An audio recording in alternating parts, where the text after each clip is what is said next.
All right. How many of you guys have had any color theory at all? And when we talk about color theory, what do you think I'm asking? What are we talking about?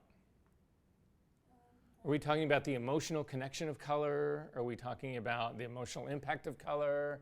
Are we talking about complementary colors and primary, secondary, complementary, like with the next. okay, and where did you have that exposure? Because I went to undergrad in Columbia for cinematography. Okay, so in cinema. Yeah, figures. How about the rest of you guys? Nope. I have like a color theory painting class, and then in terms of color digital, it's just years of experience. Okay. In terms of like constantly correcting in camera beforehand, Kelvin, changing the Kelvin. Right. Okay, so we've got to have a small discussion about color here to begin with, so I'm going to go through that part. I'm going to try to abbreviate this as much as I quickly can, but there's things that are going on here, especially when we get into doing color correction work, that are going to be somewhat critical to us. So that's where we're going to go with this. Do you guys all have access to Photoshop? Have you guys all activated? Can you start Photoshop up on your computer? And let's do this. Do you want to work on this computer right here? Sure. Yeah, no, I'm going to just scooch over because this will give you at least an opportunity to do some of this work at the same time. And I'm going to move this just a little bit so that I can actually see that screen.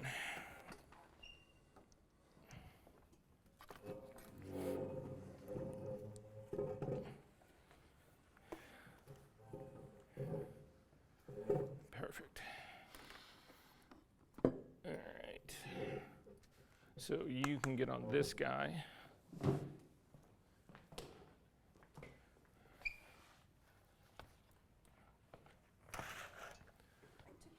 That's okay, keep it. I use a standing desk a lot.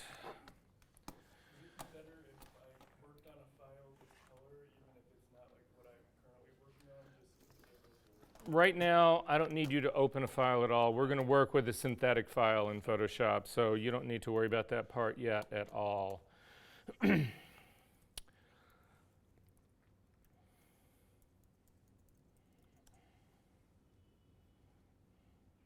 So guys, what's going to happen today is that we're going to start out with a little bit of theory.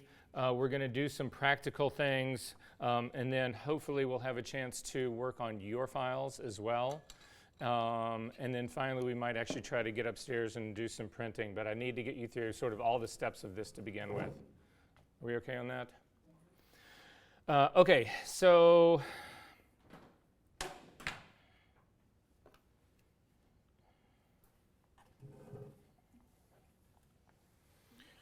we're going to start out with the conversation about RGB and CMYK, because the truth of it is this describes all the pretty much color spaces that we are ultimately going to work in.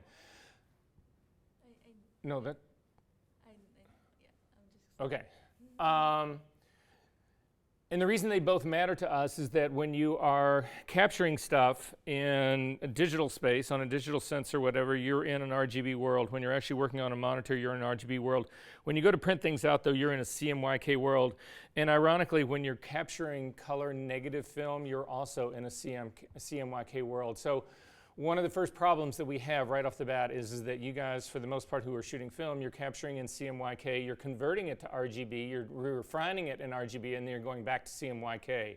And all of those transitions have liabilities in them. That's just the way I'm going to put that. So we need to understand a little bit about how to, they call it tristimulus color because it basically means that 3 stimuli in your eye can actually create all the colors of the rainbow, the entire color gamut that we might talk about. And the way they figured it out was years and years and years ago, the way this illustration, it was an experiment that they did.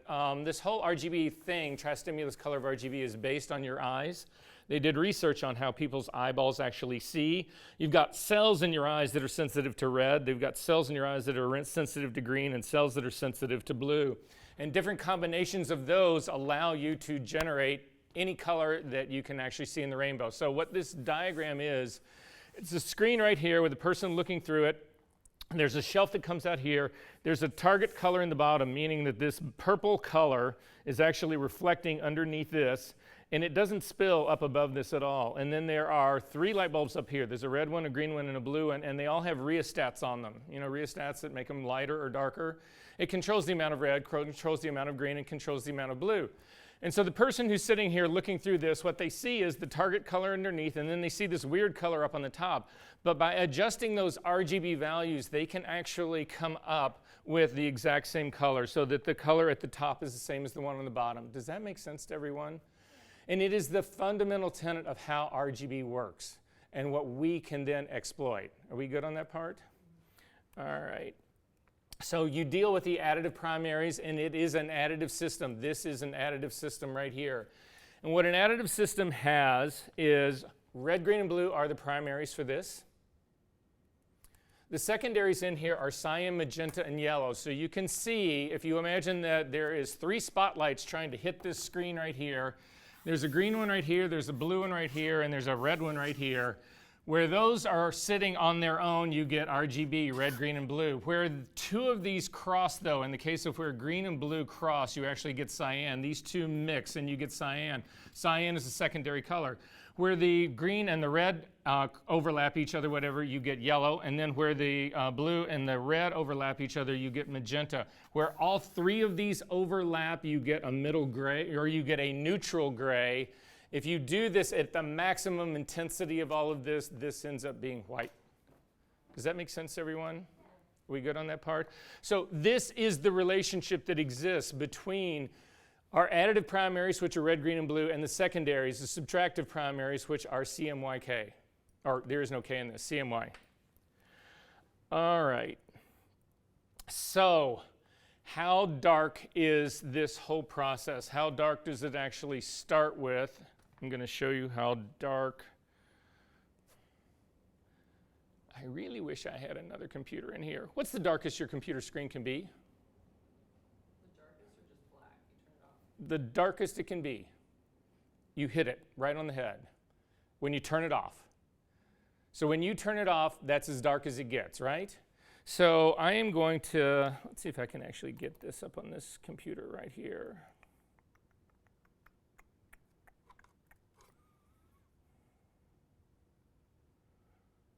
Yes, I can.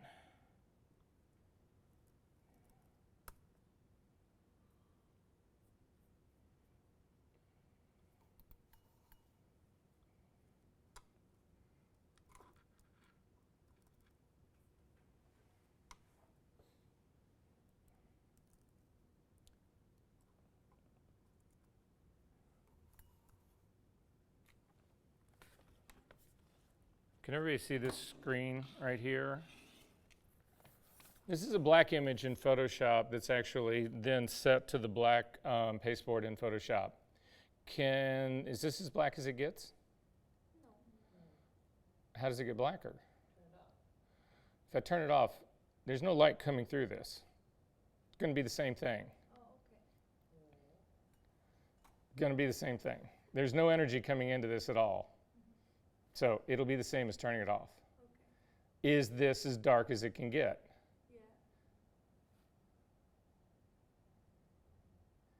Yeah. You guys you're really good.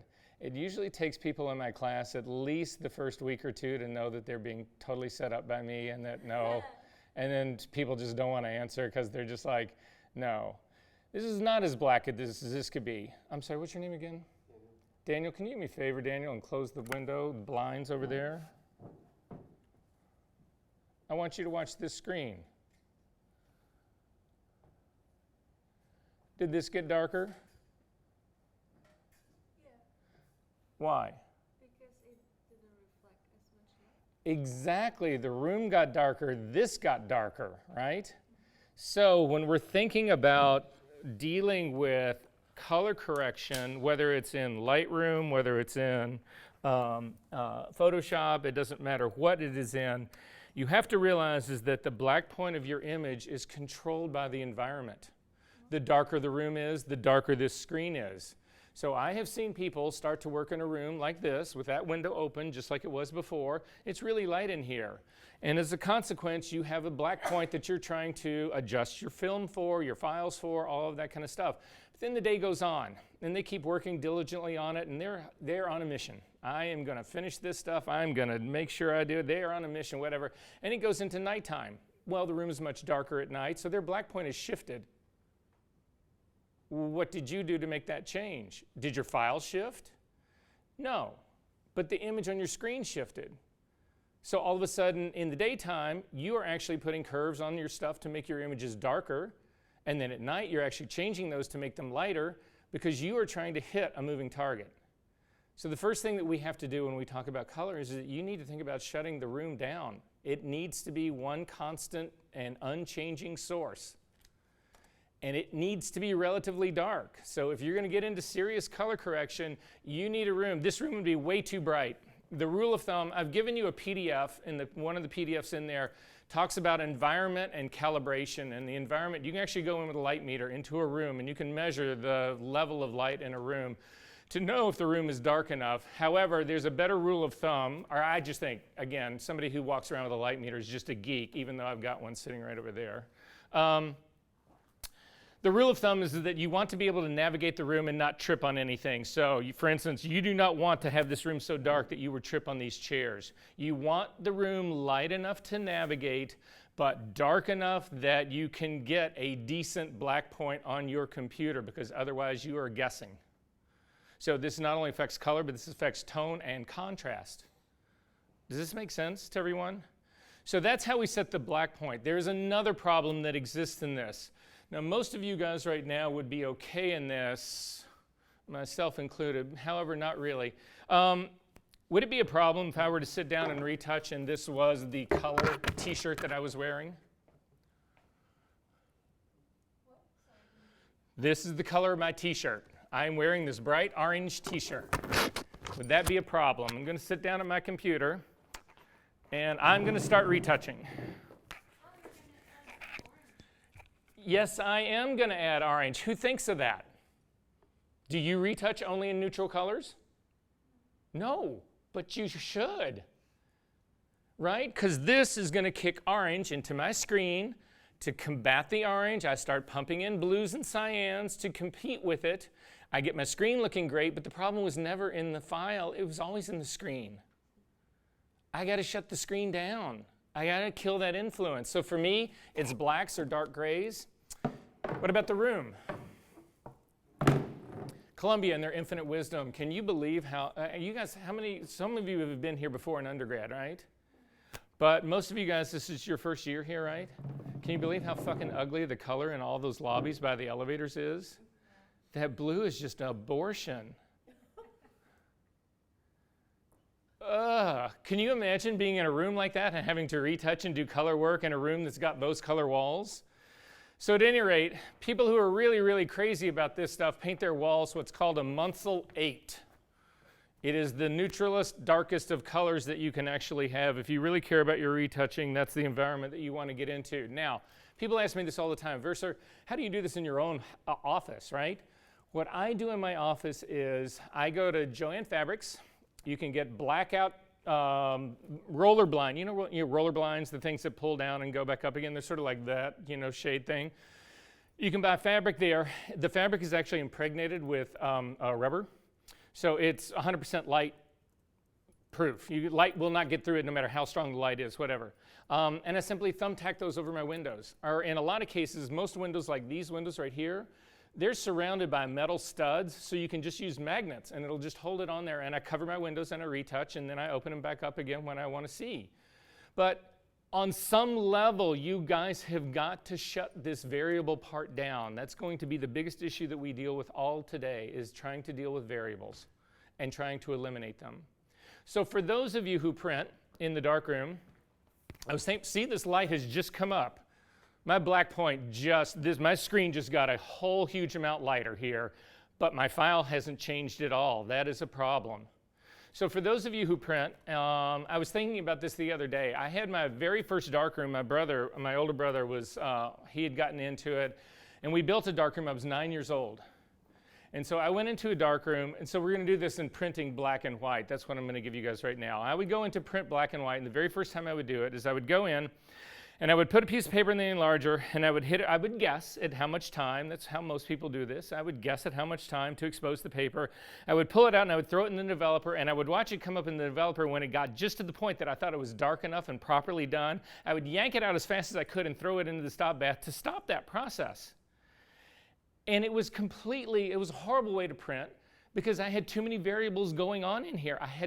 So in my later world of printing, I would actually keep my print in the developer for a full 3 minutes till it had fully developed and control the density based on the exposure with my enlarger.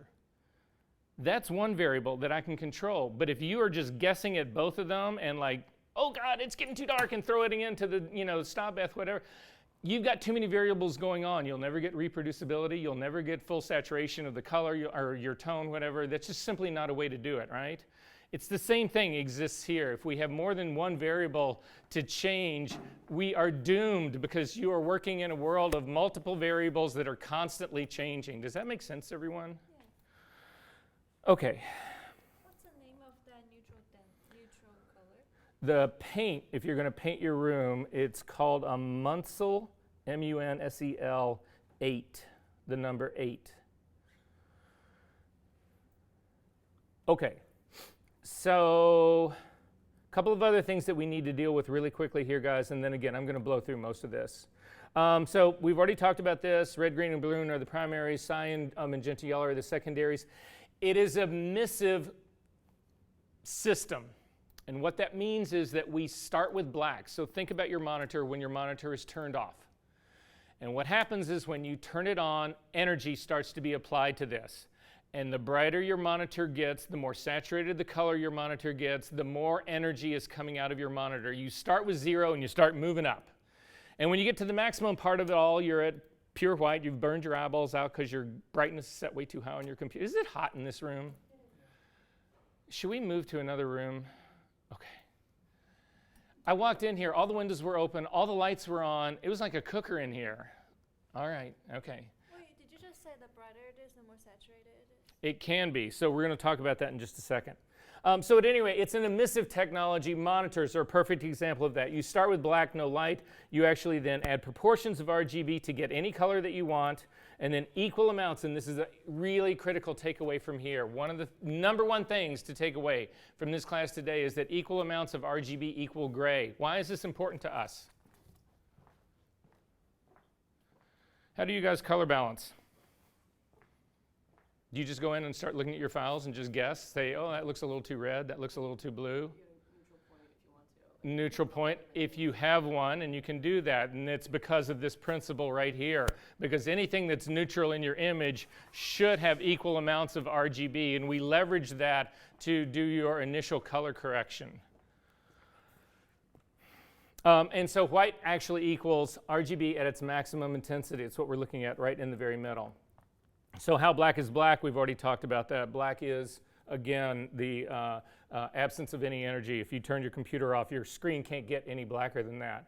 So these are the subtractive primaries. There, you can think of them as the negative RGB. It is CMY. I'm leaving K out for a second here because we all know about CMYK. I'm going to leave that out for just a second because theoretically, you shouldn't have to have K, but theory and pigment are two different things.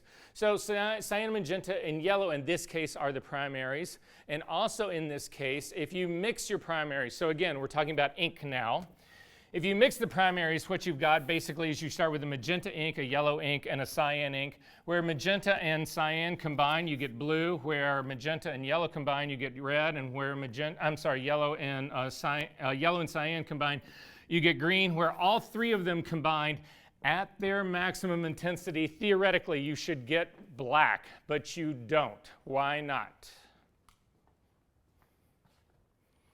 Why not? Why not? You don't get black because they have yet in this world, no matter how hard they try, they have not been able to come up with pigments that are pure enough to have this system work. So the reason you don't get black is because the impurities of the pigments. The one that's the real culprit in all of this is cyan. You can't get a pure yellow, you can't get a pure magenta, but you don't get even close to getting a pure cyan. And it's because of that whole impurity situation. No matter how hard they try, they cannot get them pure enough to actually function this way. And that's why they add black ink, so that when this stuff starts to get really deficient, they replace these inks with black. And that's why you have a CMYK. K stands for black system. Make sense? What happens is if you take the purest of cyan, magenta, and yellow inks that you can possibly lay your hands on, and I'm talking really scientifically pure as you can get, if you combine them at their maximum intensity, what ends up happening is you get something that it's really shitty color brown. That's what it ends up looking like. So again, RGB, now our secondaries in this, and this is the critical part. Why do you see that chair right there as being orange? What's going on? Why does this look orange? Color 101, light 101. It's like it's emitting that because it doesn't have, it's reflecting orange. Exactly right. It's two processes though. It's not just reflecting orange, it's absorbing everything else. So in white light, general white light, which is what we would consider going on in this room. Again, I've got a projector going, but there's a lot of daylight coming in here. We would consider this to be essentially white light. All the colors of the rainbow exist in this white light. But what happens when that light hits this chair is that all the colors in this chair, except for orange, are absorbed. Whatever the dye in this chair is absorbs all of those colors, except for orange, and the orange is reflected back to you, so you see orange. And the same thing goes for blues and reds or any other color that you're actually looking at. So the trick, what subtractive primaries are doing is it's all based on absorbing light. The reason you see color when you're looking at a print is that if you're looking at a print and it's a red color, you're seeing that red because red is being reflected, all the other colors are being absorbed, and that's a quality of that ink. Does that sort of make sense? Yeah. Are we good on this part? So these are our two basic systems here. So you start with white, and then you use these inks to subtract light. If you do different proportions of these inks, you can get any other color. And then, unfortunately, equal amounts of CMYK do not equal gray because of this inability to make pure inks. Theoretically, they should, but in the real world, they don't. So again, black should equal CMY at its maximum intensity, but unfortunately it does not. So how white is white? What is the whitest thing you can possibly get in a print system? No print. Say what? No print. No print. Well, that's not entirely true. If you had no print, there would be nothing. Like just the paper? The paper, that is as white as it gets. Not no print, but the paper. So you start with as white as you can possibly get, and then you start adding ink to it to subtract light, and that's how you get your color. So that's why this is called a subtractive system. That's why the emission system, the RGB, is an additive system. So these are the things that we have got to deal with. We are constantly going back and forth between these additive and subtractive systems. And so everything that we are going to talk about today and get into today is all about trying to deal with the transition from one of these to another back and forth. Does that sort of make sense? Okay.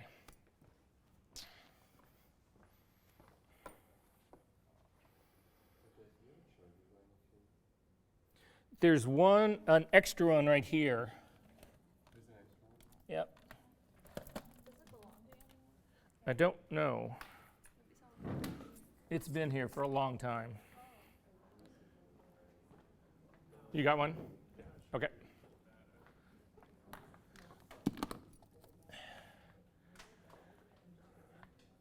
Okay.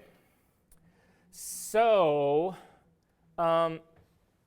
really quickly, I need everybody to go into Photoshop really quick. I just need to make sure that you understand one other part about our language. This should hold true both in, it doesn't hold quite so true in Lightroom, but it will in here. So with Photoshop open, you can go ahead and close this home screen or just hit Create New. Hit Create New, and then just say, okay, I don't care what file we get open.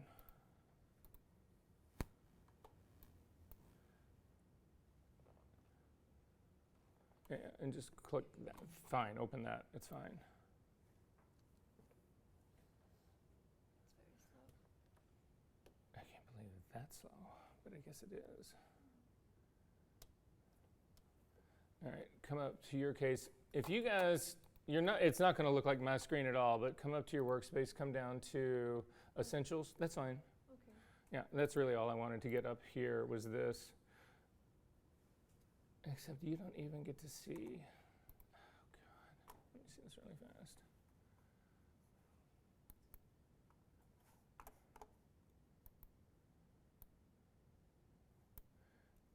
You don't have all your tools here.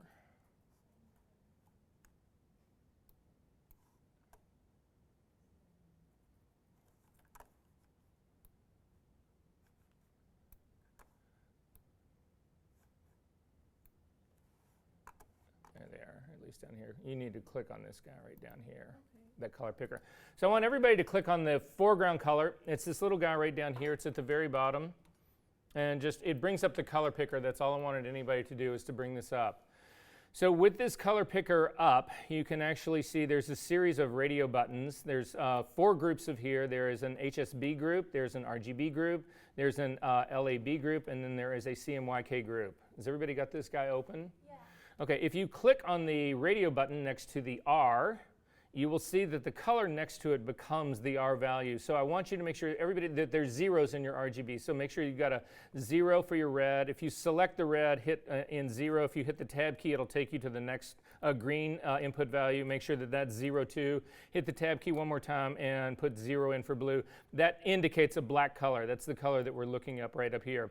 But then again, put the radio button on right next to the red, and you'll see this column becomes the red column. And if you grab these 2 little pointers that are at the very bottom and you drag them all the way up to the top, this is the range of possible reds that we get. And you can see, if you're looking at this readout in here, the R value goes from 0 up to 255. And that is going to be the one thing that I need to make sure that you guys understand in this, is that, let's do this. I'm going to do something else first.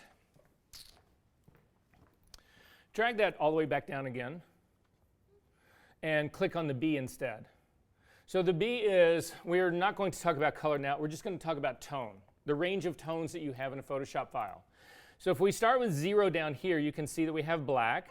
If we go all the way up to the very top at 255, we actually have white. If you go anywhere in the middle, say go to 128 in the middle, we have a middle gray. Does that sort of make sense to you guys, what's going on here? So the scale in Photoshop, this part is going to be really critical to how we do our color correction, goes on a scale from 0 to 255. Who in this room did not know that? Okay. I'm not going to kill you with numbers today, I promise you, but this matters. 0 up to 255. 255 is white. 0 is black. If we go right in the middle, 128 by definition is a middle gray. Does that sort of make sense? And it's always this range. It's always this 0 to 255. It's actually 256 tones because 0 is a tone. 0 is black. Yes? I have everything set to what you have, but instead of having that prism, I just have like whatever color the arrow is at. Yeah, because your radio button is H. Set it on B. I did before, but okay, great. You're good. You're good. Don't worry. So this is going to matter to us because everything that we do when we talk about color correction in a digital world has to do with this numbering system. Now, this is strictly 200. So basically what we're saying is that what's giving you the illusion of a continuous tone image in Photoshop is 256 tones. That's basically what it is. Now, if you're doing a silver print, you have an infinite number of tones between black and white. Because again, it's organic, it's silver. There's no steps between these. But we need this 256 steps here to give you the illusion that something is continuous tone. So when you look at this ramp, you don't really see stair steps in this. As you're going up here, you don't see stair steps. It seems to be continuous tone. Does that sort of make sense? The same thing applies to color. So in color, we have 256 reds, 256 greens, and 256 blues. So to see those, again, drag your slider all the way down, come down to the R button, the R radio button, click on it, and now this slider represents the possible reds. And you can go all the way from 0 up to 255. If you then click on the green and actually take it all the way up, now you'll see that we end up with yellow, because what we have now done is we have mixed the maximum amount of red with the maximum amount of green, and that has actually, again, those two colors mixed together are giving us yellow. Does this make sense, everyone? And then finally, if you click on the blue radio button and you drag it all the way up, you will see that you have white. Because what we have done now is we've added equal amounts of RGB. All of these have 255 at their maximum. This is the maximum intensity of that, and that ends up giving us this white. So we're good on all of this part. Okay, this matters, guys. Hang in there. I promise you this gets better. Well, I can't promise you that, but I'm going to do everything I can to make it better. Okay.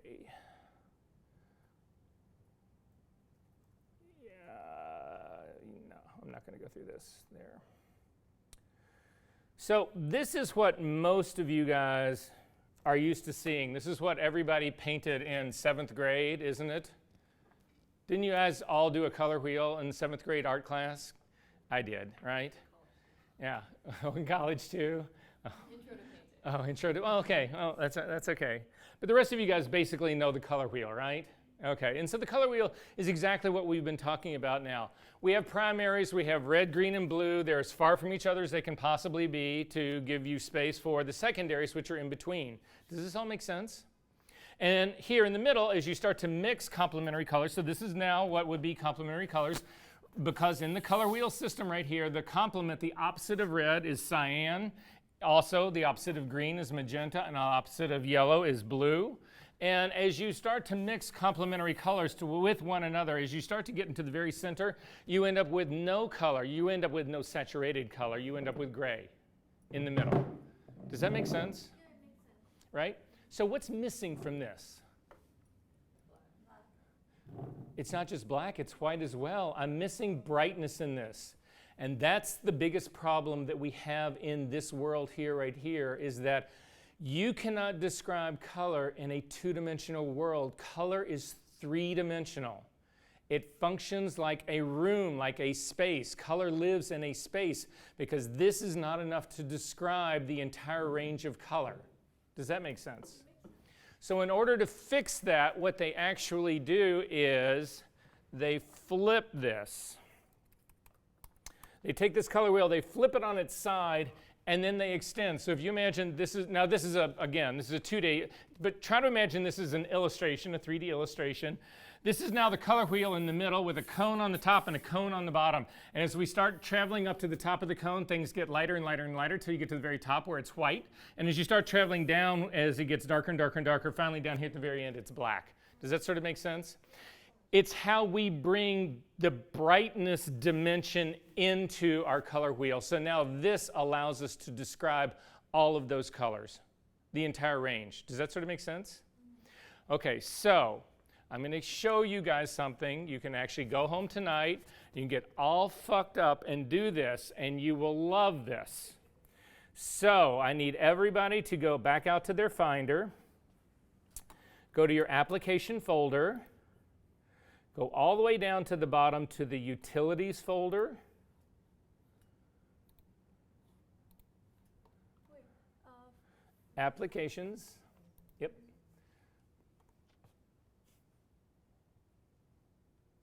Wow, that computer really is slow. Yeah. Down to Utilities. And inside the Utilities folder, you'll find the Color Sync utility. Open that.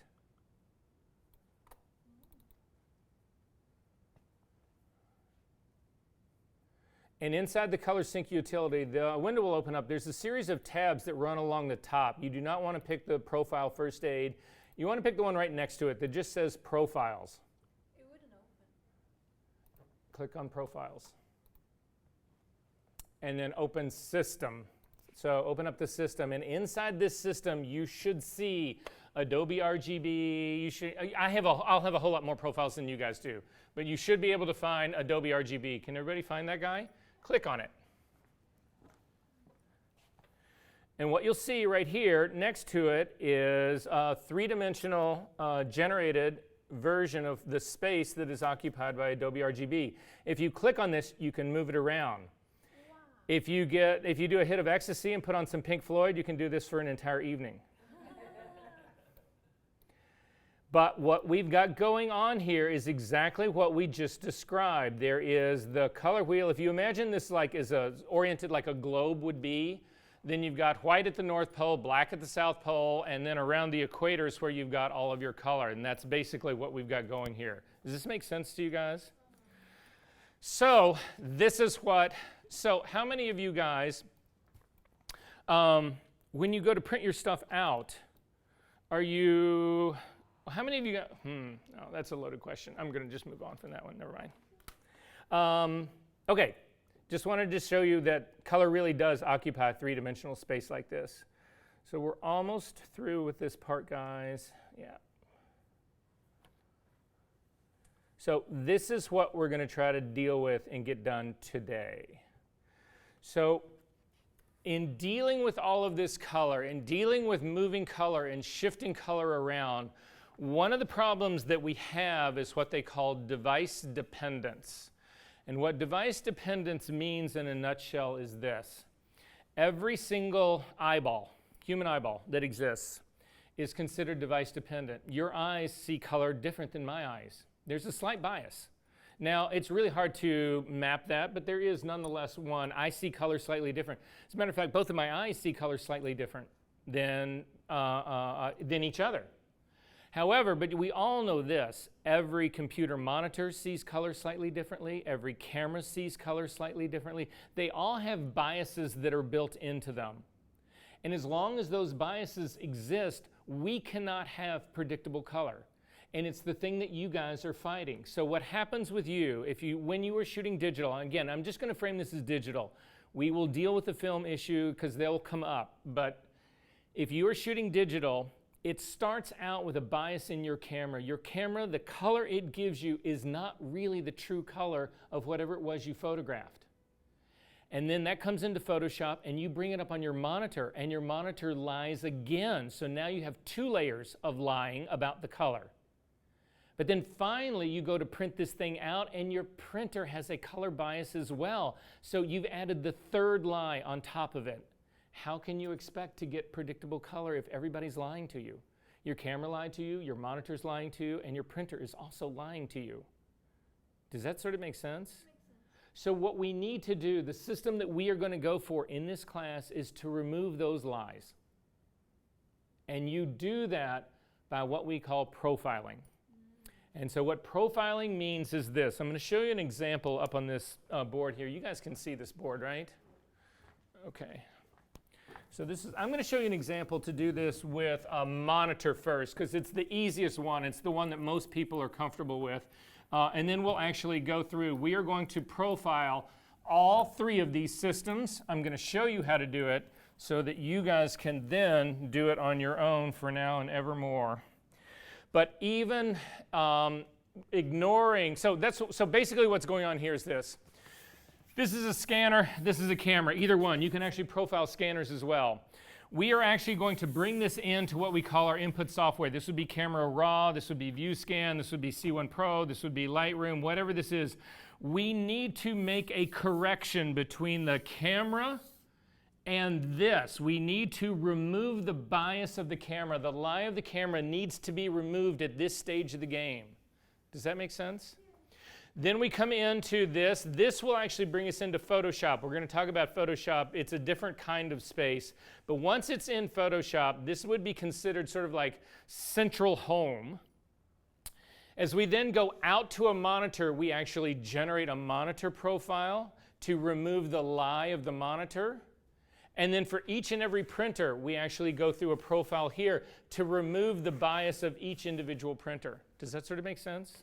So that's the goal. The way it basically works is this. Let's say that you've got a file, and the file's asking you for a very specific color. It's asking you for a red of 250, a green of 176, and a blue of 89. I'm just picking numbers out of the air. Does this make sense? It's a very specific color. But this is your file. It's in Photoshop or it's in Lightroom. But your monitor is showing you a red of 242, a green of 190, and a blue of 23. Are you looking at the color that your file is asking for? Not even close. Not even especially the discrepancy in the blue down here. That's the problem, right? So what the profile does, it understands the discrepancy, it understands the bias, and it can cancel the bias out. So the profile right here understands that you need a +8 red. It understands that you need a -14 green, and it understands that you need 23 is 6, is a +66 blue. Does that make sense? Because this is the difference in what the file is asking for and what the monitor is showing you. So it understands when the file is saying, give me 250 red, the monitor is saying, okay, well here, and you're saying, well, that's not 250 red, that's 242. If you add 8 red to it, it becomes 250, right? So then the monitor plus profile, you have a red of 250, a green of 176, and a blue of 89. And these values equal the file that you were asking for. Does that make sense? You guys are not doing this.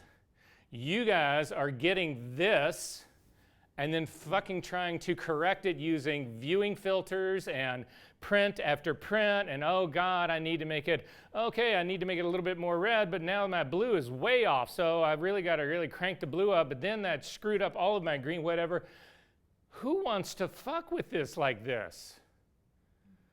I can do this simple thing, whatever, and then whatever my file is asking me for, it's what I'm looking at, and I am off to the races, right? And this happens in every single process. It happens from your camera in, it happens from your Photoshop or Lightroom out to your monitor, and it happens from your Photoshop or Lightroom out to your printer. We can correct for all of them so that what you're getting off of your camera, number one, is not a lie. What you're getting actually on your screen is also not a lie, and what you are getting in your print is not a lie, and your print and your screen look the same. Does that sound like it's worth a shot? Yeah. Okay. I've got 11:30 right now. We can soldier on for another half hour. We can take a break. There's just a small group of us guys. We can do whatever you want. I need to know how we're doing. I don't want to bore anybody to death. We're actually going to start doing this whole process now in a second. Should we maybe go on for another bathroom? So let's take a quick 10-minute break. Stand up. If you want to go grab coffee, go grab that coffee, whatever. When we come back, we're actually going to physically do this. I've given you the gear, the software, all that kind of stuff.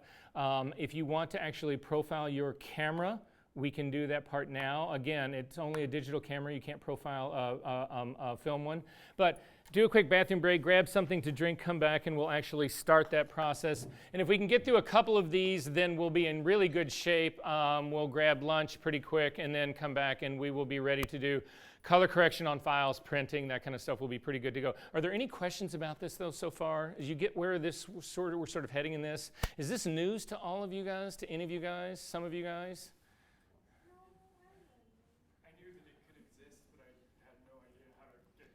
Okay, well, I'm going to show you how to get to it, and you're in luck because they have all the gear here for free that you get to use to do it. All right.